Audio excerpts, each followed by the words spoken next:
Sa samut-saring sanksyon ngayon na ipinataw ng international community sa Russia, mapapaisip tayo kung paano malampasan ni President Putin ang hamon na ito at empanatiling dadaloy ng normal ang kabuoang pamamahala nito sa bansang Russia. Ngunit kahit anong pilit upang takpan ang katotohanan, may mga bulong-bulungan na sinusubukan ng Russia na ibalik ang mga bahagi ng mga sistema ng pagtatanggol na na-export nito sa pagtatangkang mag-restock para sa pagsalakay nito sa Ukraine. Sa isang artikulo na inilathala, ang pahayagan na nakabase sa US ay nagulat at binanggit ang 3 tao na may kaalaman sa usapin, na ang mga opisyal ng Russia ay bumisita sa Cairo noong Abril at hiniling kay Egyptian President Abdel Fattah el-Sisi na ibalik ang higit sa 100 mga makina mula sa mga Russian helicopter.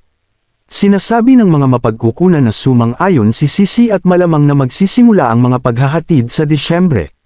Tumangging magkomento ang isang tagapagsalita ng gobyerno ng Egypt. Hindi nagawang independenteng i-verify ng Al Jazeera ang mga claim. Ang Cairo ay nagpapanatili ng ilang relasyon sa kalakalan ng armas sa Russia, kung saan ang US ay pumayag. Ayon sa pahayagan, nakipag-ugnayan na rin ang Moscow sa mga opisyal ng Pakistani, Belarusian, at Brazilian upang subukang bawiin ang mga makina at transport helicopter na nawala ang mga puwersa nito sa mga depensa ng Ukraine noong unang bahagi ng digmaan. Ang Russia ay gumugol ng mga dekada sa pagbuo nito ng kalakalan ng armas. Ngayon ay lihim silang babalik sa kanilang mga customer na sinusubukang bilhin muli ang ibinenta nila sa kanila. Pati na rin ang pagbili ng mga armas, ang Russia ay nauunawaan na nagpapalaki ng domestic production. Tinanggihan ng mga opisyal ng Russia ang paulit-ulit na pag-aangkin ng kanluraning alyansa na lumiliit ang mga artillery at munitions supply nito.